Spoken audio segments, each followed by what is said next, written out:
for me, the more muddies I can catch in a day, the better my day is. So, something that I highly recommend for everybody to get is to take a small scale with you. So, first thing I do is try and make sure that I'm at the right depth for the muddies, and I don't set it on a distance. The other thing that I feel strong about always is that whole story of fishing it on that hard clip like Duane is always talking. Welcome to another episode of the Original Podcast with me, your host, Saki van Niekerk. Okay, welcome to another episode of the Original Podcast. Tonight's episode is going to be a little bit different again. We got Duane Webb, so it's going to be a little bit of an English episode. We haven't done an English episode in quite a while. So for all of the people that's been commenting for English episodes, your wishes has been granted. And for those of you that's using the podcast to learn a little bit more Afrikaans, this week is your off week. You can put your homework aside and just concentrate on the fishing. But before we go any further, Dad, welcome to another episode. Thanks, Saki. Yes, let's take it on and see where it brings us.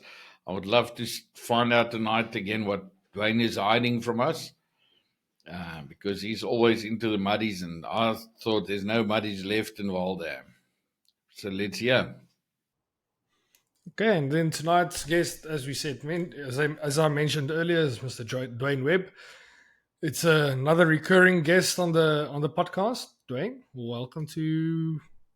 welcome back to another episode. Thanks a lot, Saki. Thanks, Uncle Barry. We were saying just before the podcast how fancy this has become. There's now a light there and a microphone and headphones and very professional setup. You can be very proud. Yeah, well, we try our best. That's the whole point, to get the quality as good as possible. Just quickly, a little bit of administrative work before we continue.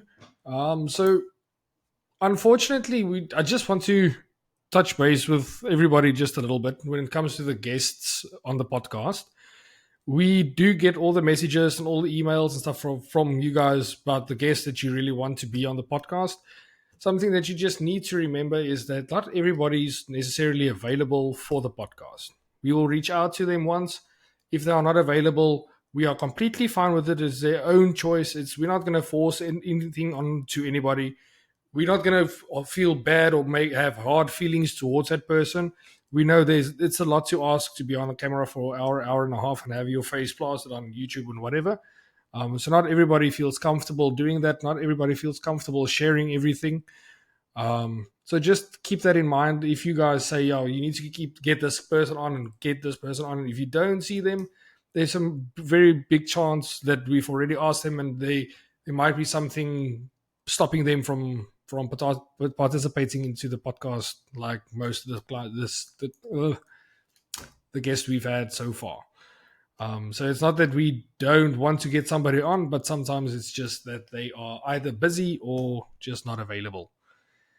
And then for the competition, let's just quickly run through the competition. So we've got the two running at this time. Johan Bekes told us last week about the reel that they're going to give away for the person that can guess the closest for the distance casting and for the Papgooi.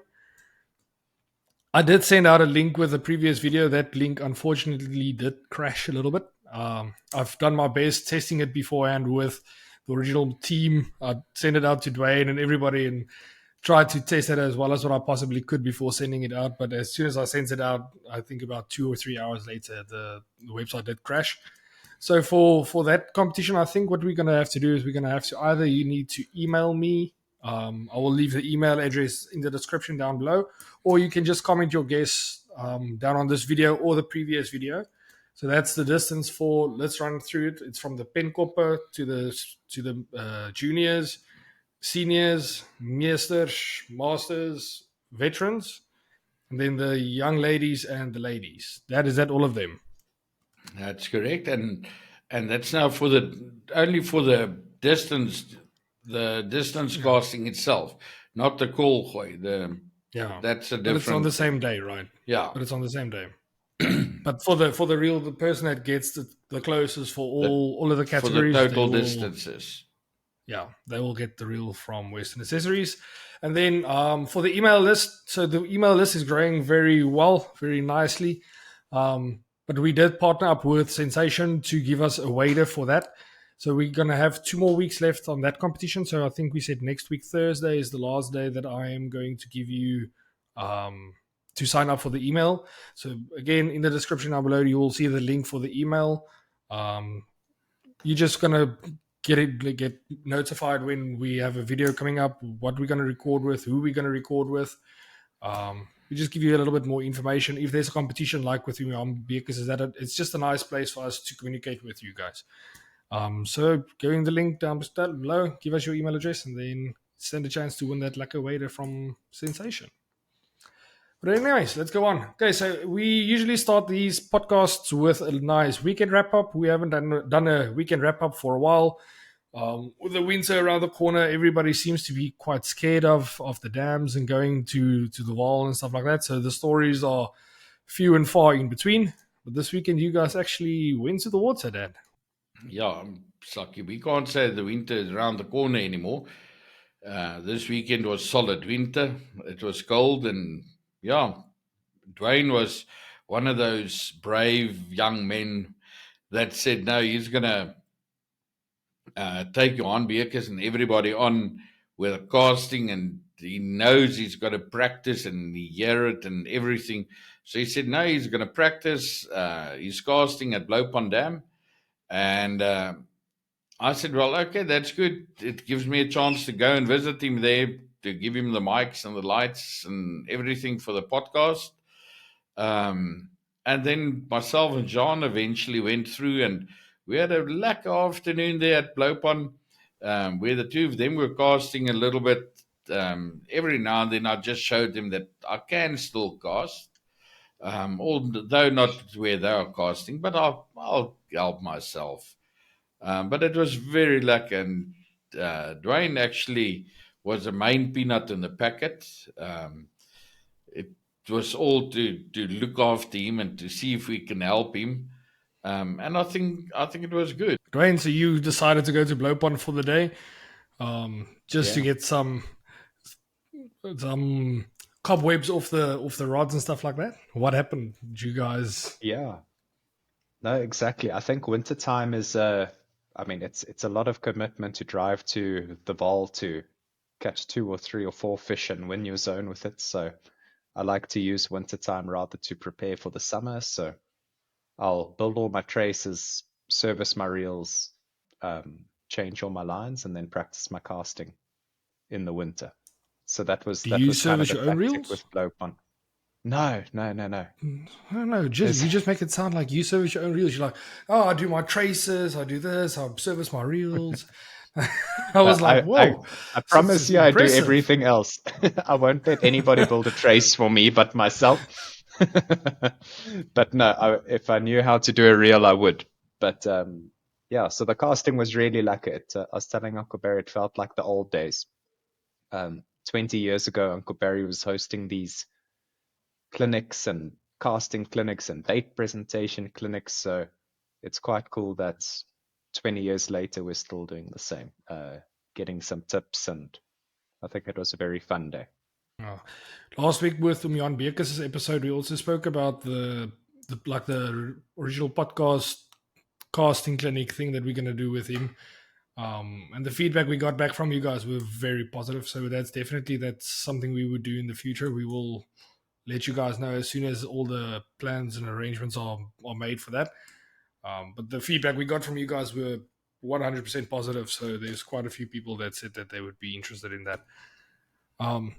So you said that you went there to help Duane a little bit. What would you say was the number one thing that you feel that he did wrong? Where's the one place where you think he Duane is just casting with one arm. He really made me think of Henry Ferreira, which used to fish with us years and years ago. Henry was, for those that didn't know or doesn't know Henry, Henry is a blind angler, and he fished in the days where we were still using the center pin reels and the soft fiberglass rods. And with his handicap and everything, Henry used to cast with one arm. He took he didn't use Orlando's or Magnums or anything that had a pin in the front where you could clip the spool on. He was using, if I remember correctly, it was Jecta reels that had holes for your fingers on the spool. So he would take the spool off and then hold it in his left arm, and then you would give him direction, and you'd say to him, okay, that's your direction.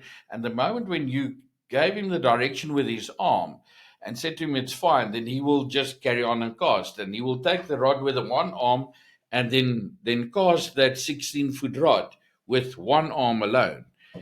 And Henry fished flat out with us, all competitions, everything, and he never had to stand back for the distances he was casting. And it's exactly the same with Duane. Duane has got a left hand and everything, but he's not using. It's just there. Everything is just here in his right arm. So as soon as he starts to use the left arm, it will definitely improve further, further, and further. But it was good to take a couple of videos of Duane, and so that you can actually look at it over and over and in slow motion, so that you can see where the problems are. And it's nothing big. If he can cast it with one arm, then it can just go better. Yeah. So that was the Uncle Barry. I was thinking about exactly that on the drive home. Is that, if you think you're casting fine, I can cast with 90% of the people. You think, well, okay, I can do a 1.5 at 140 with 10-pound line, I must be good. But when you take a video and you get somebody to look at you and you can actually analyze what you're doing, no matter what distance you're casting or what you're doing, you can always learn. So out of that, no matter how good you are, how far you're casting, there's always room to improve. So that's now changed everything. And I mean, from the start to the finish, you put 25 meters onto my cast by telling me to use my left hand. It's quite something. So maybe that's the lesson of the week: is record yourself if you cast, but also no matter how long you've been fishing, you can always use a tip, Yeah. Something else that I can also say to the people that are looking or watching the videos or the recording, something that I highly recommend for everybody to get is to take a small scale with you. And every time when you are practicing, every time before you cast, put that bomb after you loaded it, after everything is ready, put it on a scale and weigh it. And once you see where you get what you get your best distance with, remember that. And after that, make sure that you get to the same weight again. Because that's where a lot of people are making a big difference or a big mistake, as far as I'm concerned. Not Duane. Duane's were, all of them were the same size. I didn't take the scale with, and I said to him, I'm sad that I forgot it. But there's a lot of people that you'll find one bomb is big, then another one is small, and they mix and match, and they're not really focusing on that. And that is definitely something that I would say is very, very important. So to get that consistency, to get the Yeah, same weight on a consistent basis, and then you're going to have like a reference point. Same thing as yeah, with golf. Like if you take your 5 iron or your 6 iron or your 7 iron, it's always going to be the same. You know what distances you can get. Dwayne, but to come back to the thing where you said about recording yourself, like this is something we've been doing for a couple of years now. And I mean, technology has come such a long way, like cell phone cameras and stuff like that. We did it back in the day with really either old phones, or I had a very old Nikon that I took with us when my dad would cast, and we would do videos with that. And then you go frame by frame and you do a slow motion playback where you can see a lot more detail about where your hand held, where's your hand, where's your finger, where's how much power are you putting through your left arm, how much rotation is through your hips. there's just so much more information that you can see if you slow it down. And I think with today's technology, it just gets easier and easier. Like most of us will carry a phone in our pocket with a camera that's more than capable of taking videos like that. And it's as easy as get a small tripod. If you are alone, get a small tripod, put your phone on a tripod. You don't necessarily have to post everything on TikTok and post the distances and stuff like that, but you can take a video, set it home, analyze it, give it to someone, take the video to somebody that's maybe a little bit better than you, let them have a look at it. A fresh pair of eyes see things that you don't necessarily see. Like I saw a video when Johan Beker sent me a video last week of him casting that I used to take for the thumbnail. And I saw one or two things that was very interesting just by watching his video. My dad sent me a video of yours of this weekend that I think we can quickly add here. So I can just give the people like an idea of what kind of video we can add. Duane, can I quickly play that video? As long as it's a good cast and not a bad cast. I hope so. Let's see. I'm gonna just choose a random one of the ones that my dad sent us. That was a definitely better one. But anyway, Duane, so Impressive, you said that's definitely your something that's playing on your mind now is to focus a little bit more on the left hand as well as the right hand. Yeah. I mean, Uncle Barry, you'll see I get what I need to over my head, and I'll do that as much as I can. But it's when it comes to the power casts that's very clear that needs some work. So that's my winter tactic is if I need to bring it out and the day demands, I want to be ready for it for the summer, And what rods are you using at this point in time, Duane? Sure. I've got 7 foots, 10 foots, 12 foots, and 13s. Which one do you want to know? For your maximum distance, Duane. The max. I don't think you're going to go with your 7 foots unless you throw it like a spiece. Yeah. It's the 13-foot 6 razors that I'm using. I put it on a Venta Pro 6000 with 10-pound double X high visibility. That's my rig. And have you fished with the 10-pound line since the rule came in? Yeah, we did the elite finals and that with the 10-pound. I fished Moelmans at Bloemhof. I fished the Moelman Island a couple of weeks ago with the 10-pound. I don't know. I think I've complained enough about it. Everyone's complained about it. I still don't think it's a good rule, but I'm not going to fight it. If it's the rule, it's the rule. Yeah, I think that's gonna be a future recurring question. Is like, what is the one biggest change in your angling that you've made since the change of from the light gear to the 10-pound line? But I think we'll give it another couple of months just so everybody could just digest the fact that it's the 10-pound line now. And then like after everybody got used to it and there's new ways and tricks and stuff to do it, then we will incorporate a question like that.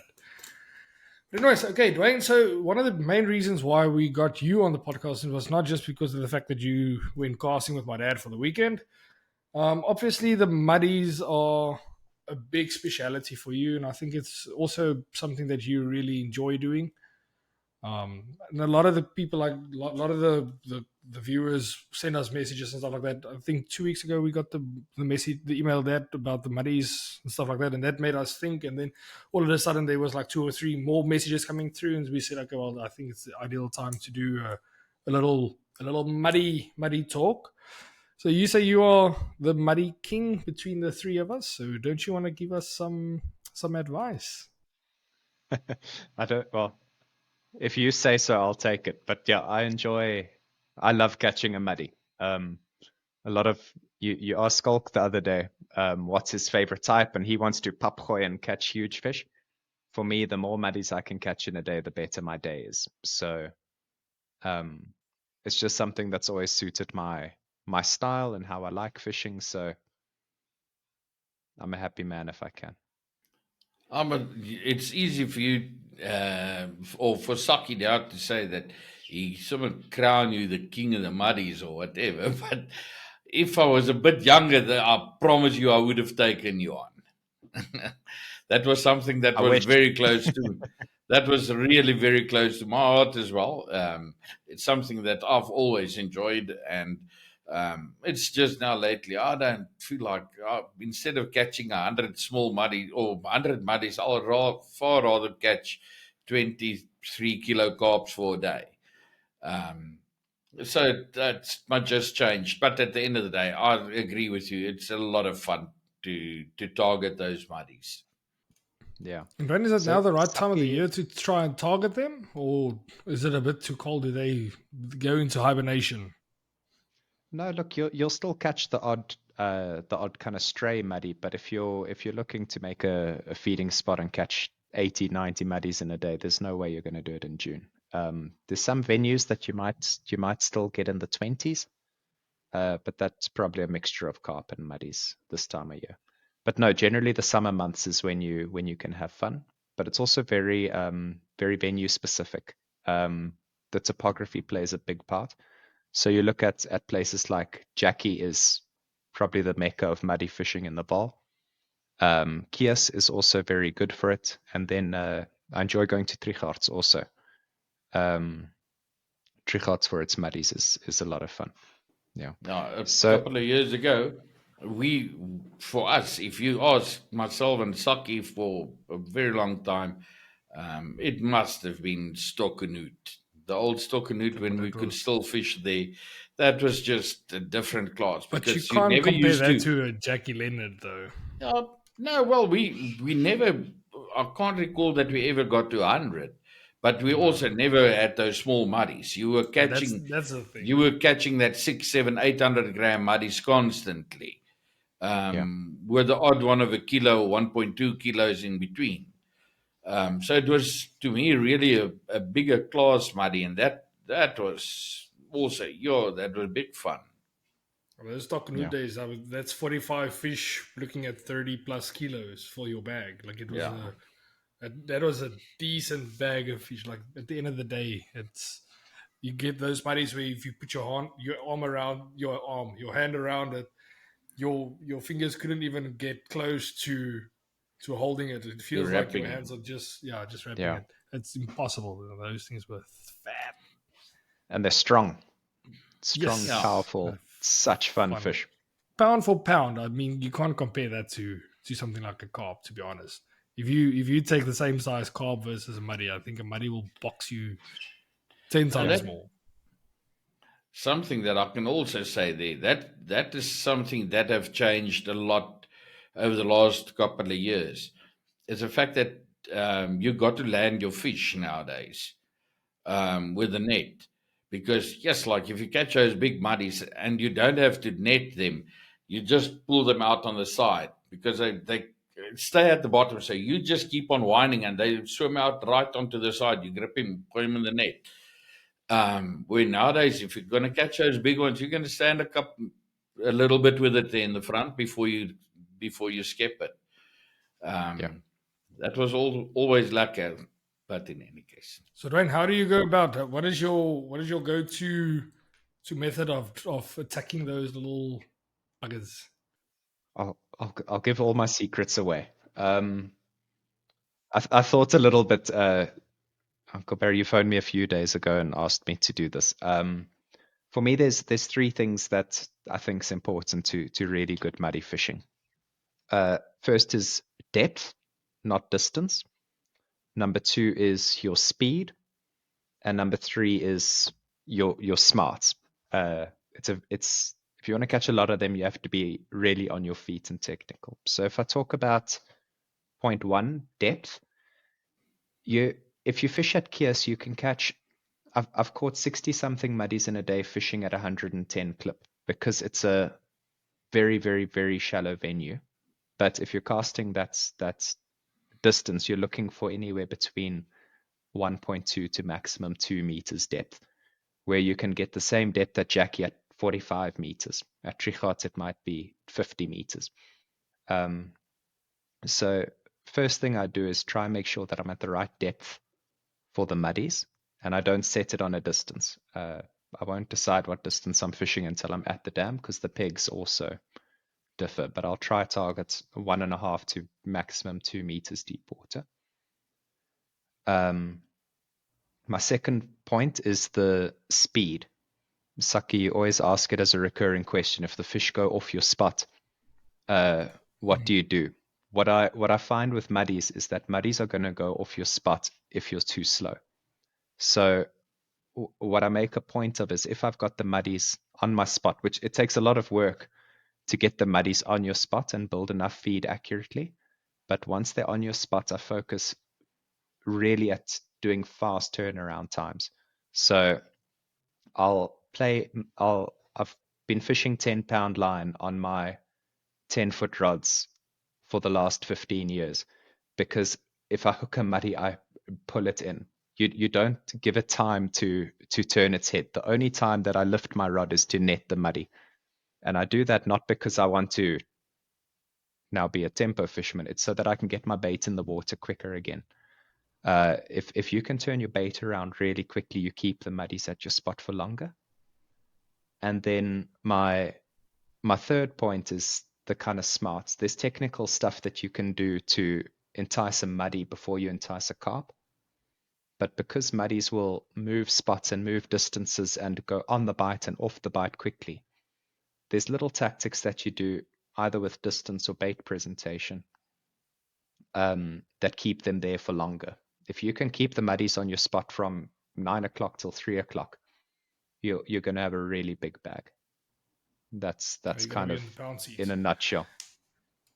That's actually a point 3 is actually one of the questions that we got was how do you keep the yellows away from your muddy spot?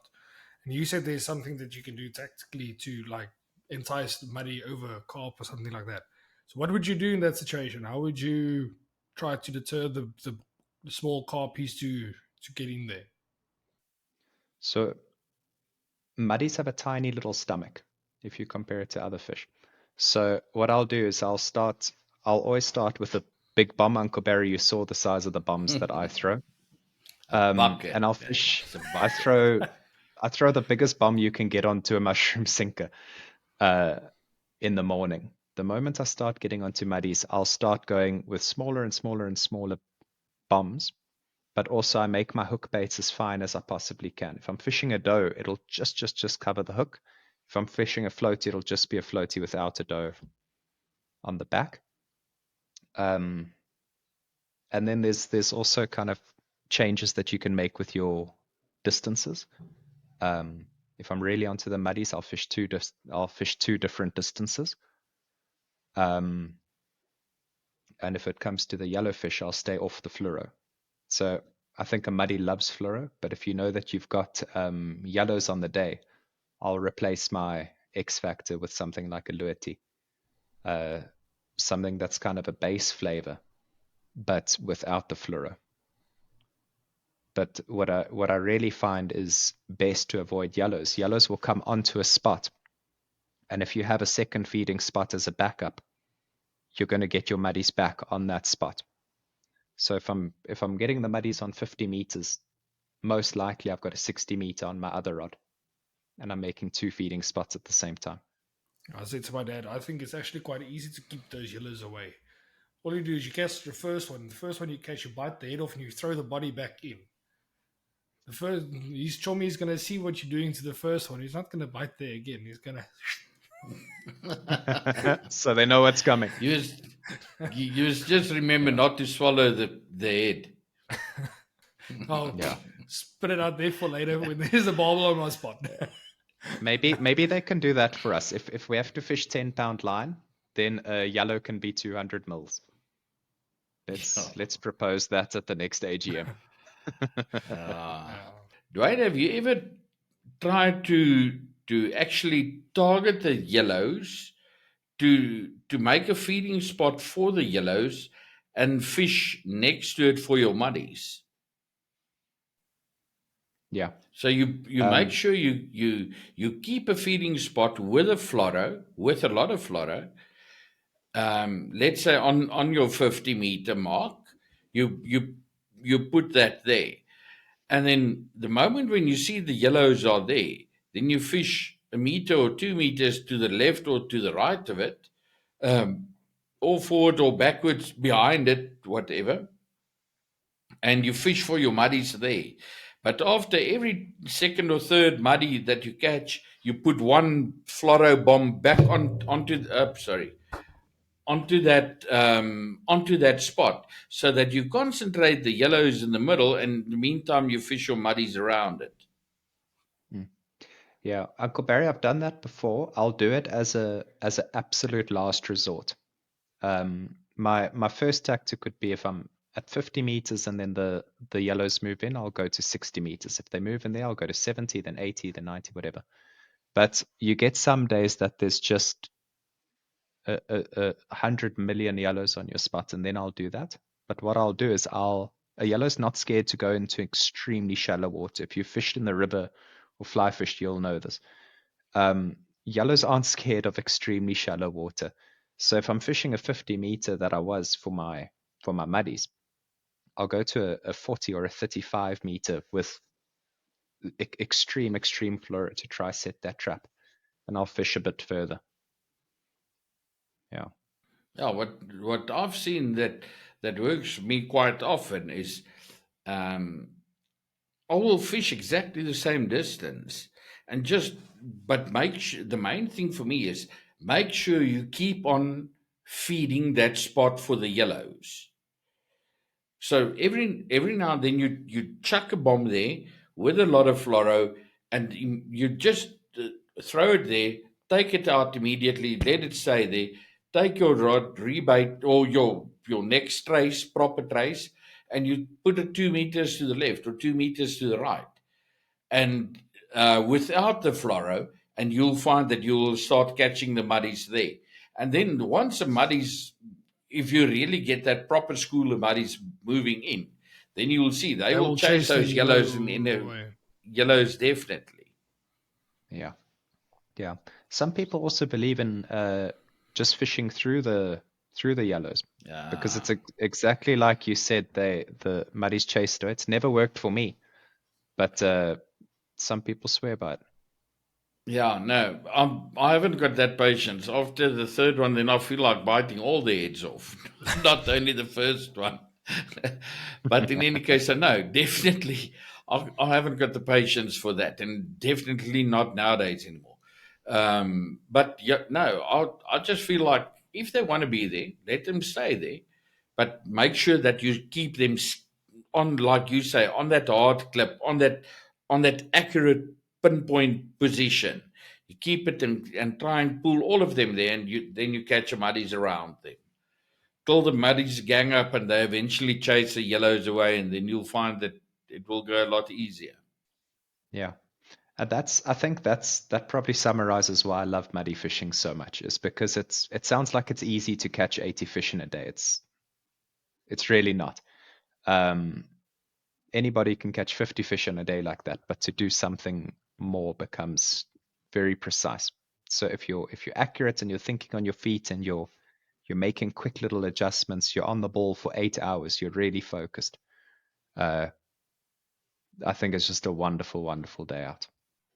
When you are fishing for 80 muddies, are you trying to catch doubles, or do you believe in catching one at a time? What I do is I'll try for doubles, but I found it's easier to catch a grass carp double than a muddy double. Um, so I'll more, if I'm doing doubles, I'll more target that towards a grass carp day.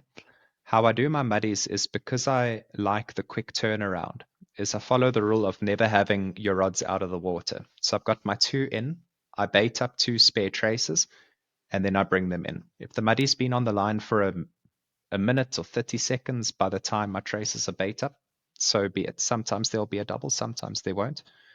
But for me, it's more important turning my bait around all of the time than leaving it in the water in the hope for a double. Grass carp's a different What story. would what would you say is your average baiting time on two traces to bait it A up? minute? I think about a Even with minute. those big I don't know. bomb buckets you're putting, hey? Remember, if I'm fishing that amount of That muddies, stuff's I'm about the not size of a. fishing. It's about the size of a decent pear, Saki. Yeah, but that's why he said like if he really targets the muddies, he's going smaller as the day goes by. So it becomes a lot easier to just put the small bomb on. Yeah, and I mean, the longer the day goes by, the more you can, you can up the size of your sinker. I'll start with the M0 in the morning with a big bomb. By the afternoon, I'll be on a 1.5 and a tiny little bomb fishing at my 50, 60 meters. You know, Dwayne, you pride yourself on the accuracy quite a bit. That's something that you are also really well known for. Is like a very accurate angler. If you would say 50, 60, 70 meters, what is your radius that you would deem acceptable for a day's fishing of casting? Would you say a meter, 2 meters, 5 meters? What would you say is like an acceptable radius for an average angler? if I practice, I aim for a meter left or right. If it's more than a meter, it's not great. Obviously, the wind conditions kind of well, you need to learn to cast in the wind is another kind of tactic. I change my style. If I'm casting in the wind, I'll try throw a much flatter cast and you do all your tips and tricks. But generally, a meter left or right is what I feel okay with. Dad, how about you? Yeah, I think that's a generous one, and it's like you said for the average angler, I think a meter is fine, but I think um, if a person look at especially the guys with the feeder fishing, for instance, I think a meter is going to be too big for them. They're going to complain if they fish within a meter radius. They more than likely are looking more for meter diameter. So it makes a bit of a difference. Yeah, I think that is a good one, especially if you fish those close distances. Um, the other thing that I feel strong about always is that whole story of fishing it on that hard clip, like Dwayne is always talking. Where you fish on a clip, you're not putting your bait runner on. I leave my bail arm open. I don't even close that. And once my policeman's on it, it's there. It's exactly where I want it. Um, and that to me is also very important. I don't. Some of the guys that got their bait runners on and it's and no, it's wasting time and losing fish and everything. Fish with a hard line and that's it. I'm 100% sure that for Muddies, that is to me a better option for me.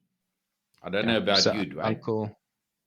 Uncle Barry, you couldn't have said that better because you get a meter left and right. But if you're not fishing a clip properly, you're 5 meters front and back, Short. right?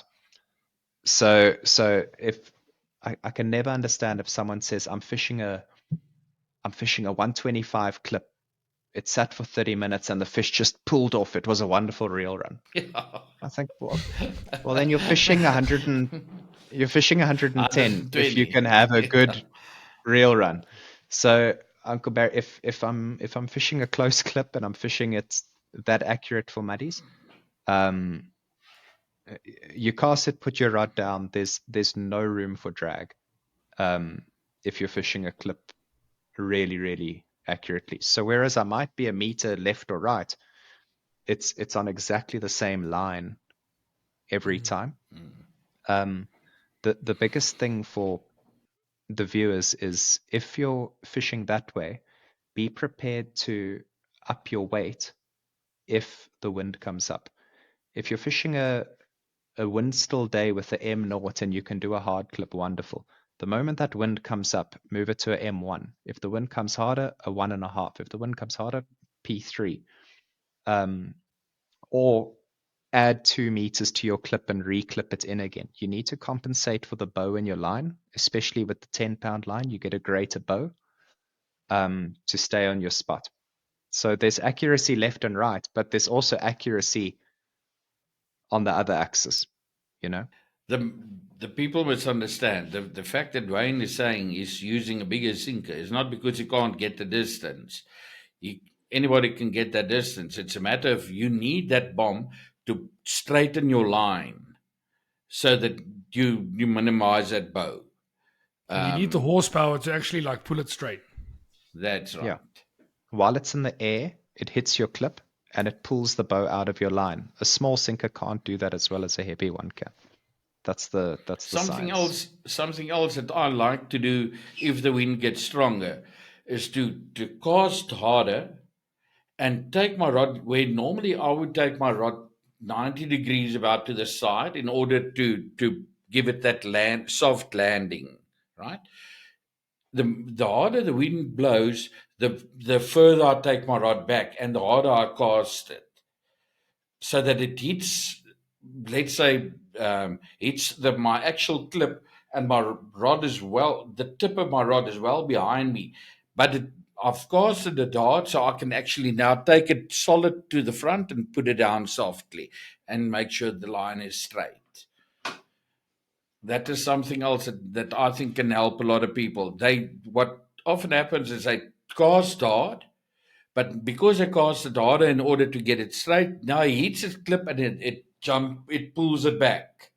What do you call it? Hy ruk hom terug. You understand? I'm sure everybody will understand what I'm saying there. So you still want to be there, but you still need to have enough time to actually pull it and stop it softly and let it just drop softly into the water. And that's something that I personally saw quite a few times when fishing. If you fish a little bit, let's say 50, 60 meters, where it's not really far, where people will try to fish on a clip and they are too slow to put their rod back, and then they'll still try to get the rod back, but it's already hitting the clip, and now they go moving their rod still back, and it's already hitting the clip, and now everything is just out eventually 10 meters short. Chaos. Yeah, that thing bounces back 10 meters. So it's something where people need to remember. If you do that hard clip thing, get your rod back as quick as possible. It's not trying to cause distance where you need to keep your rod straight, everything. Get that rod back as quick as possible so that you have as much control to put it down softly as you possibly can. And I see something that you were doing now, Saki, is where you got your rod here. If the wind is blowing, you'd never take your rod there. You take your rod there. Side. Yeah, I'm just saying. The camera view so they can see. Yeah, no, I agree. I'm just saying for people for the other anglers that doesn't know it, let them emphasize it to them that we take it. You take your rod as low as possible next to you, so that you keep your line as low as possible above the water. And it's like Duane said, when there's wind, he always tries to get one of those almost skipping it over the water bows, if I could put it that way. And that's another type of practice at a dam. But if you really extreme wind, if you can shoot it lower down, less of an arch, more direct, and then like Uncle Barry says, you aim your rod tip into the wind backwards and let that, when it hits the clip, it'll straighten your rod straight away. But by being as low to the water as possible, you're not picking up all of that wind, and your line management is just much, much better. Wayne, you briefly touched on the traces when you said about you're not scared of to go to a bigger sinker throughout the day. What's your starting trace look like in the morning? Wind still day, M0. What does your trace look like? M0, replay. That's my go-to. I know a lot of people fish hooks. So I fish only 08s. I do 08s with a 9-pound hook line, 18 or 22-pound shaft. My replay trace looks exactly the same for carp than it does for muddies.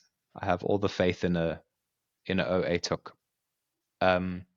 What I will change sometimes, and I know a lot of people, if they fish muddies, they love a short bottom. I also love fishing a short bottom for muddies, especially later in the afternoon, when I can fish a heavier sinker with a tiny little bomb. I find those short bottoms really, really hook the muddies nicely.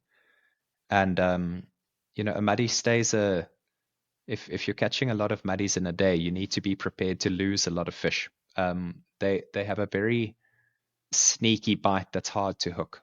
So I find that if you're really losing muddies, it might be windy. I'll go over to a short bottom. I've got one here if you want to see it. A short bottom with a big sinker, a P4, P5 that I'll put on it. Let me get one Muddy out. is maar, like they said, muddy is a bliksempartykeer. You know what we did? We fished a Tri-Nations tour in Namibia at Hardap. And remember I told you it's about depth, not distance. We were catching the muddies at 15 meters. So we fished a 15-meter clip with little bass rods, is how we did it. And if it's so close to the side, they're so skittish and they bite so quick and aggressive that the only way you can hook them, we said you had to hang them. So we'd fish, there's my little trace, we'd fish these short bottoms. How do I stand? Yeah, that's So fine. I don't know if you can see the line, but I'm literally perfect. holding both sides of it.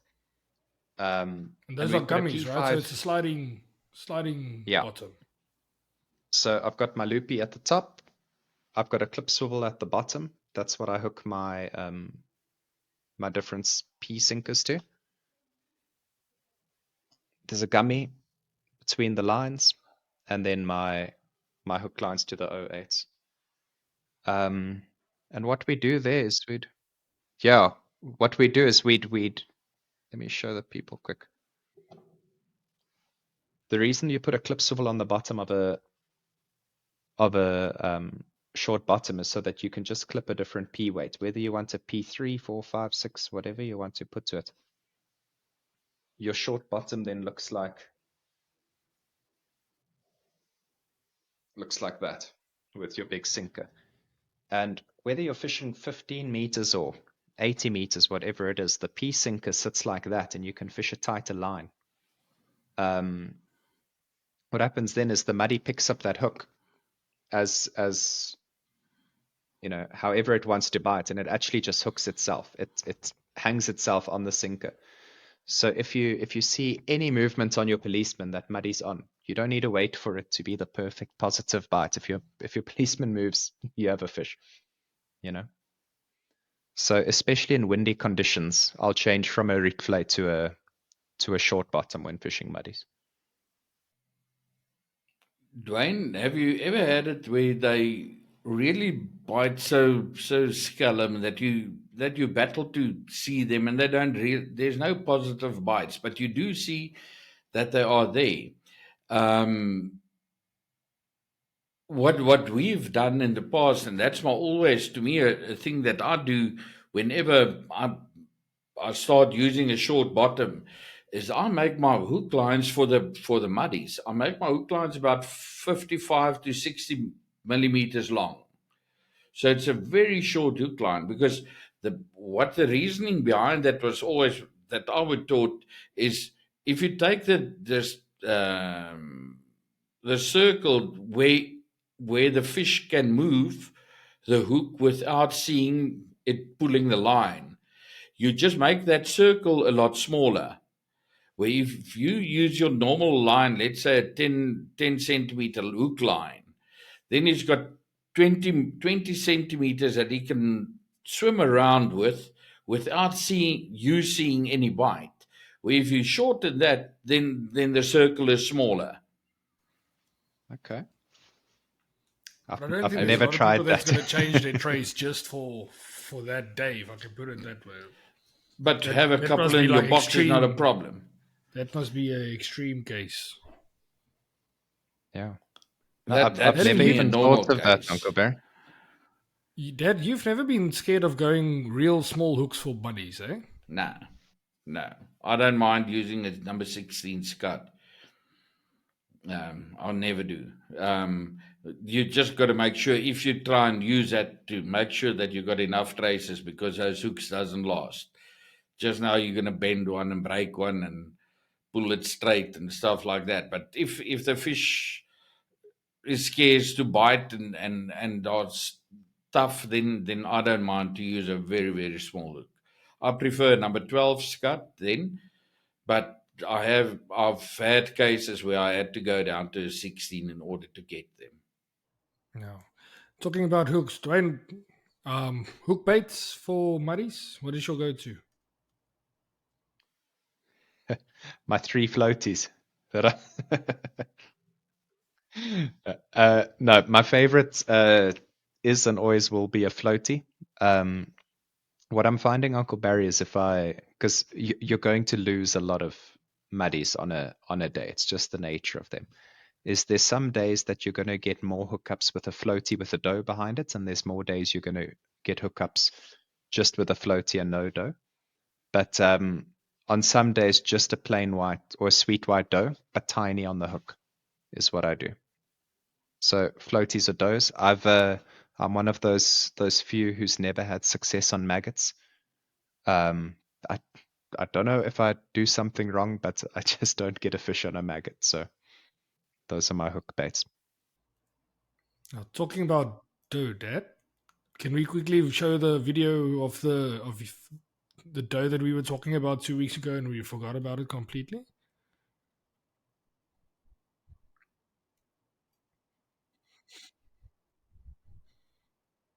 We just haven't gotten around to do it.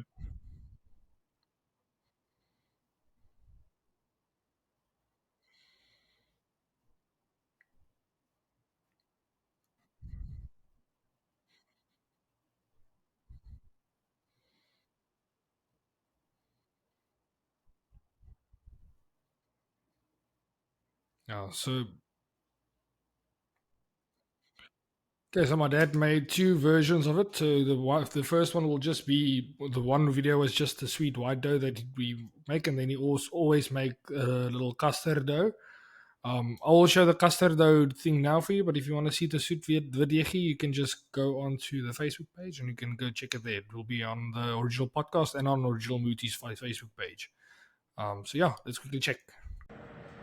All right, let's carry on. There's our 5 packets now of the white dough that we just made. Again, take the Sprite, little bit of Sprite in, custard powder. No, normally with that I will take I'd say about 2 lacquer spoons, teaspoons. Not the dessert spoon like this. That's why I only take about 1. Like that.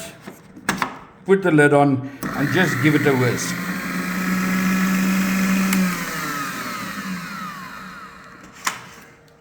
There you can see. You'll see there's still a little bit of pieces of the custard. So what I do with the custard always is I just put a little bit of flour in. Not nearly enough, but just so that it starts to mix the whole thing through. Take that and you switch it on. I don't know if you can smell it, but it's really that super, super lekker smell hanging here in the kitchen. And there we go. Now I'll just pour a little bit extra.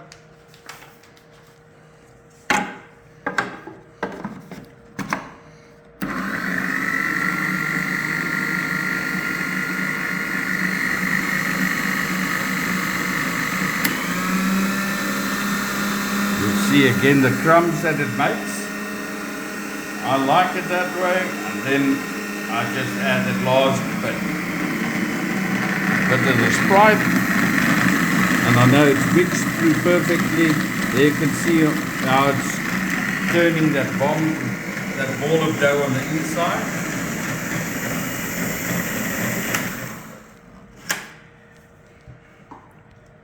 And there's my dough. This one I personally think is a little bit soft, but that's not a problem because I put it back and I just throw a little bit of custard of flour in.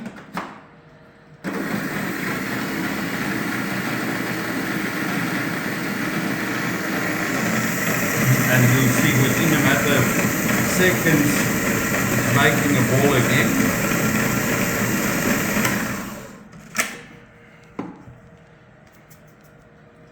There you can see. That's absolutely as good as I can get it. Perfect. The whole story, I don't know how long it took. We can check on the video, but it is so fast and so convenient, and you make a lot. You don't have every Friday. Don't need to stand and mix dough and mix dough. You make a little bit, and you know it's in the deep freeze, perfect for next day's fishing and for the next week, and how many packets you might make doesn't matter. All right, thanks a lot, and there you got it. Dad, sorry for interrupting you earlier. You were on the verge of saying something. Yeah, Mr. Webb, quickly talk to us about the floaties. Um, you got a very a very strange way of using your all sorts floats that eventually led to something else. But if you can tell us a story, it will be good. Yeah, the secret's out about me and my plain floaties. I, I'm not a fan of a flavored floaty. I know that's. Oh, sorry, my cat's jumped up. Sorry, Saki. my, Where's the cat? Is it on your back? oh, anyway, Oh. he also wants to be on. It's a catfish. Talking about catfish, we still need to talk about your Welsh catfish and my Macon catfish. Yes. Yeah, no, we We'll need a we'll talk chapter. about that. We'll Yeah. move that to the end. Continue. Sorry, Continue. Sorry must I for the get back to the interruption. floaties? Yeah. Yeah, so on the floaties, it's not so much a secret anymore. If I get a pack of plain all sorts in the mail from Uncle Barry, I separate the white ones and the orange ones and the yellow ones. I've got 3 different floaty tubs in my box of the different colors. I love a plain floaty. But it ties into one of the points that I made is if I'm fishing muddies, I like to keep the interest there. So some people change their dips and add more or less or whatever. I like to change my floaties up. So I'll fish for an hour with a plain white on each hook. Then I'll change to orange. Then I'll see what happens if I put a white on the bottom and a yellow at the top. I find if I keep on changing my baits around, I'm not changing the flavor. I'm just changing the color. It seems to me that it keeps the interest of the fish there. I also like to look at the different watercolors. I find that the more murky the water, the better the orange floats work. The cleaner, the better the yellow floats work. Um, and a plain white floaty you can catch a fish in a long drop with that. Yeah. Dwayne, but for what reason do you separate them? Because, like you say, you use you'll have a look and see what happens if you use a white and a yellow.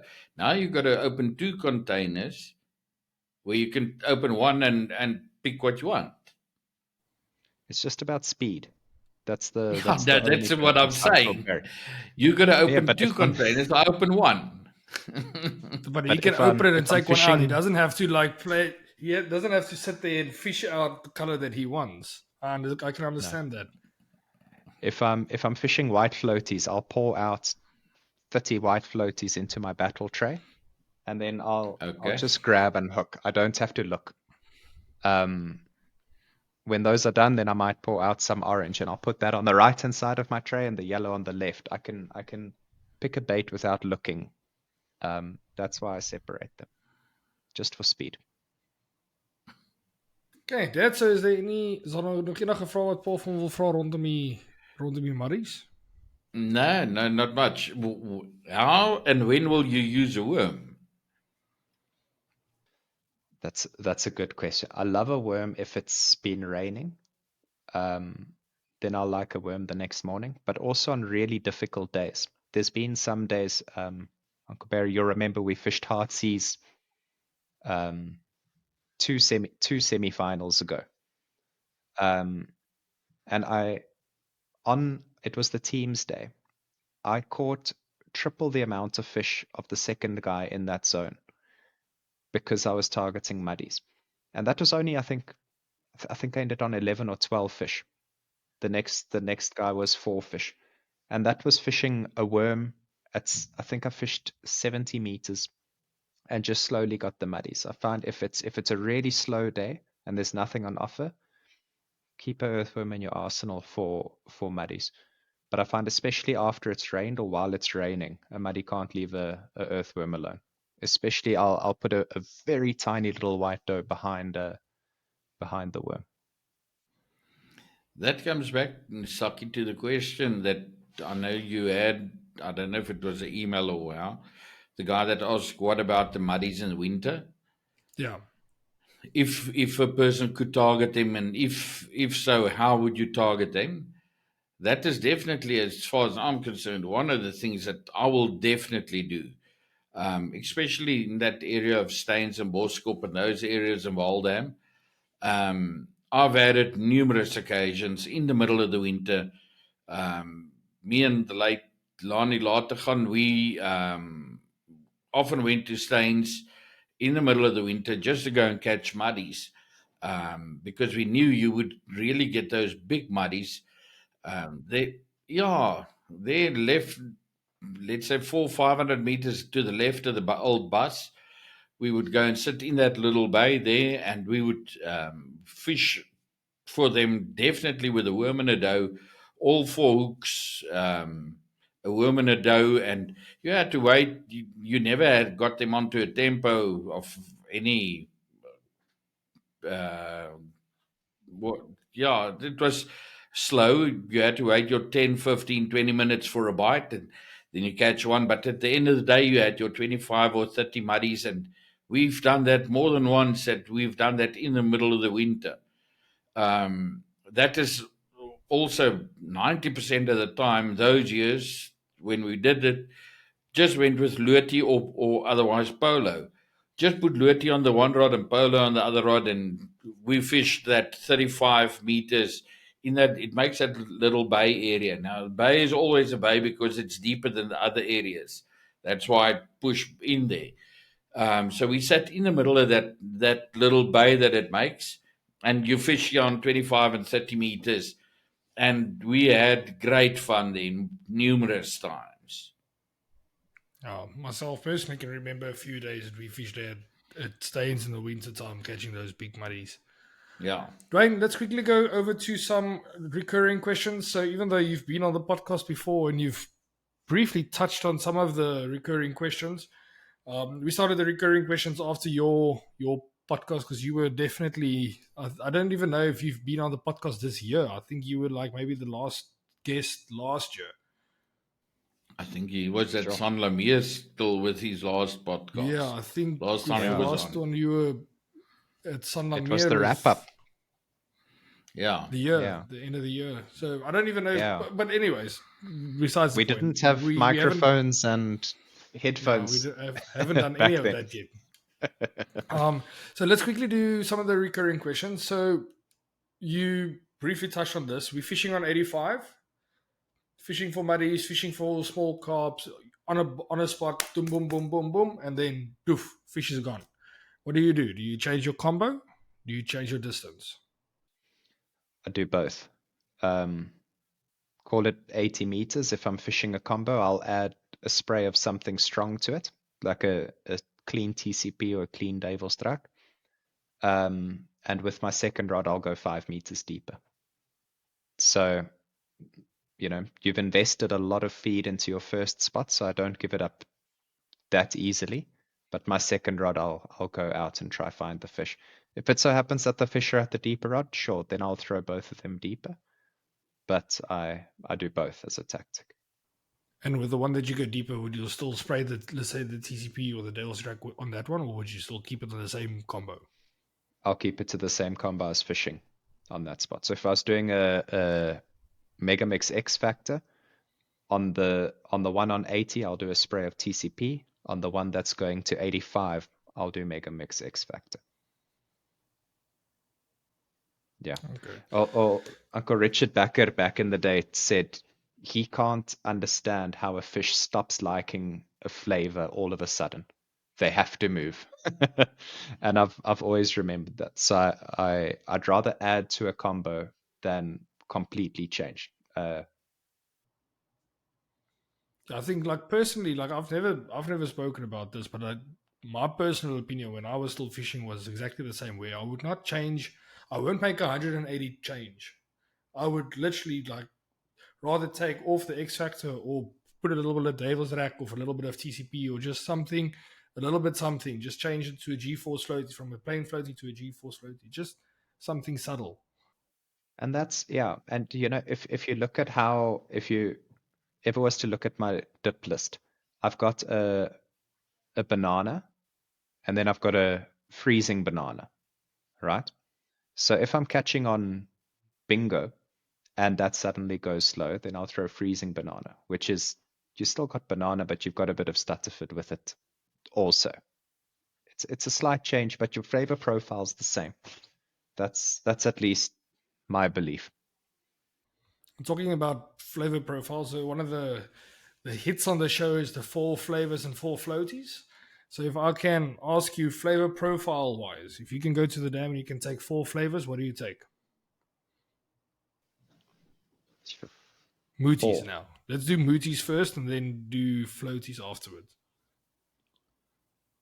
I'll do a number 1 is a caramel fluoro. Number 2 would be a raspberry molasses. Number 3 would be, I don't know, a fruity mix of everything. I think you know what I'm talking about. And number 4 would definitely be a bun spice clove type dip. Yeah. Can I add a Okay, and if 5th? you go to the Garlic almond mix would also be my go-to. Okay, and if we go to floaties, we've got yellow plain, white plain, orange plain, and garlic. Yeah, garlic, but also a plain float that's just super fluoro is what I've started recently liking. A kind of fluoro coated plain float. It looks like a bomb when it goes off. I like that. I wonder where you got those from. Yeah. The other man on the screen made a special batch of more than something likely, for me. More than likely, got that on Griekie. It's still my batch from Griekie that I'm using. Yeah. Yeah. The But people no, can Saki, keep their eyes open. It's something that's I coming to the don't. market, probably. Yeah. I really, I just don't know why. I've never really loved a flavored float. I rather put my flavors on my feed. If need be, I'll spray a hook or put some of the dip on my finger on my hook. But I'm a plain hook bait kind of dude. Okay, and Duane, if you could do a podcast, who would be your first guest? Uncle Derek Bauer.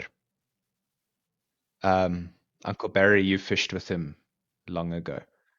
So he was, I mean, I started fishing when I was 13 and didn't know anything, and we were at Randburg Angling Club, and he took me under his wing. I idolized him. He'd invite me to his house to teach me how to tie traces. He'd share his dips with me. He was an absolute mentor in my life, and I think that he made he lit the spark and taught me all the fundamentals from a young age. So Uncle Derek Bauer would be the absolute first person I would get. All right, Duane. Well, thank you again for all the information that you gave us. It's always nice to talk to you. We talk off camera quite a bit. We still have a little competition going with the catfish, the international catfish, where I'm going to go for the Macon catfish and you're going for the giant Welsh catfish, if I'm not mistaken, if that's the one. Yeah, I haven't been to Spain so far this year, but probably October I'll be going again. So let's hope. I've got definitely not as good as an excuse as you because I live here. So I mean, I could basically just go. But I think what I'm going to do is I'm going to wait for my dad, and then when he touches down, I think I've got a little place here that I can go with him, and then I think the two of us will try to take you on together as a Niekerk team. I think it's just a matter of you're scared to do it by yourself. Oh, those things Somebody's also gonna. become scared they're going to pull me in. I need my dad to like just hold me. Take a little harness and I click it know together. you'll tell him, grip him, Dad, grip him. We don't have buckies here that I can tie myself to. If I tie myself to my bike, it's going to definitely pull me in with the bike. And we Anyways, Duane, can. thank you so much for your time and for all the trouble. I really appreciate it. Yeah, I appreciate it. It's a big honor being on this podcast. So congrats again on a really good product and a really good operation that you've got here. It's really a good thing that I think you're doing for the industry. It's always nice to hear. But I can't do it without my dad. So dad, nogmaals baie dankie vir al pas en moeite. Ek waardeer dit. It's a pleasure, seeing. It's only a pleasure on our side as well. And I can say to the people that it's final now that if everything stays the way it is now, the 31st of August, we'll be flying to Saki. So then we'll have, I think, 3 Mondays where we will be recording from Vietnam, where both of us will be there, and we'll still organize and make sure that we got some nice guests that we can understand.